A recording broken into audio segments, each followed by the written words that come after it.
পঞ্চায়ত নিৰ্বাচনৰ সময়ত আমি ৰাইজৰ ওচৰত গৈ বৰ্তমান অসমৰ যি মূল সমস্যাবোৰ আমি ৰাইজৰ ওচৰত দাঙি ধৰিম আৰু কেনেদৰে বিজেপি দল আজি বিশ্বাসঘাত কৰিছে।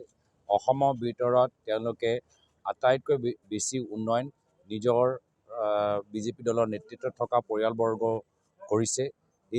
সেইখিনি কথা আমি ৰাইজৰ ওচৰলৈ লৈ যাম আৰু মই আশাবাদী যে ৰাইজে গম পাইছে, বুজি পাইছে যে আজি ৰাইজৰ পৰা টেক্স লৈ ৰাইজক 1% টেক্সৰ পইচাবোৰ বিভিন্ন আঁচনি যোগেদি ঘূৰাই দিছে আৰু গোটেইবোৰ পইচা আজি বিজেপি দলৰ মাটি দলাল কৰা বা তেওঁলোকৰ চিণ্ডিকেট কৰা মানুহবোৰ তেওঁলোকে তাৰ সুবিধাবোৰ পাই আছে।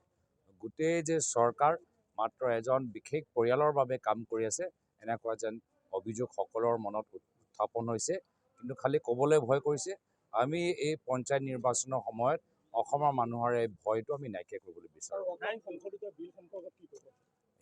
এইখন বিলৰ জৰিয়তে বিজেপি চৰকাৰ দুখীয়া মানুহৰ মাটি ল'বলৈ বিচাৰিব আৰু ইয়াৰ পিছত তেওঁলোকে খ্ৰীষ্টান সমাজৰ যিখিনি মাটিবোৰ আছে তেওঁলোকে ল'বলৈ চেষ্টা কৰিব আৰু ট্ৰাইবেলৰ পিছত তেওঁলোকৰ মাটিবোৰ ল'বলৈ চেষ্টা কৰিব, আদিবাসীসকলৰ মাটিবোৰ ল'বলৈ চেষ্টা কৰিব।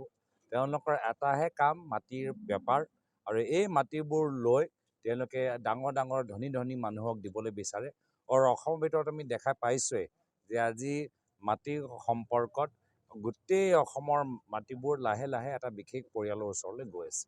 বিটিআৰ নিৰ্বাচন ছেপ্টেম্বৰত অনুষ্ঠিত হ'ব। ইতিমধ্যে বিজেপিয়ে ঘোষণা কৰিছে 1 লাখ নেকি কংগ্ৰেছৰ ক্ষেত্ৰত কেনেধৰণৰ? চাওক, আমি তৃণমূল কৰ্মীখিনিৰ লগত ইতিমধ্যে আলোচনা কৰি আছোঁ। আমাৰ কৰ্মীখিনি নিৰ্বাচনৰ বাবে প্ৰস্তুত, তেওঁলোকে বাট চাই আছে। নিৰ্বাচনৰ লৈ যে মানুহৰ মাজত কৰ্মীসকলৰ মাজত যে উৎসাহ উদ্দীপনা দেখা পাইছোঁ, এয়া এটা আমালোকৰ বাবে এটা শুভ লক্ষণ আৰু আমি গোটেই জোৰ লগাই আমি অহা নিৰ্বাচনত আমি আগবাঢ়ি যাম।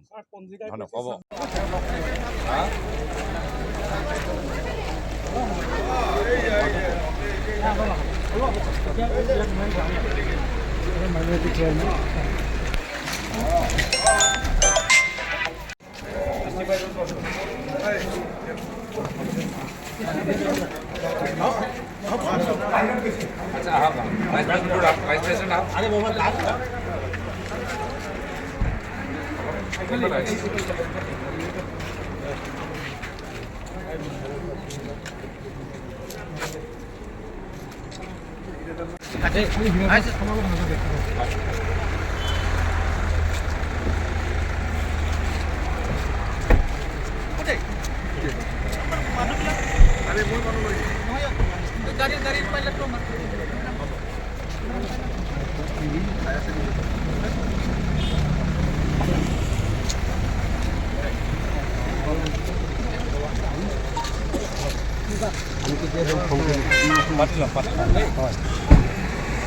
আমি ইফালে যাম। হ'ব, ঠিক আছে, থেংক ইউ।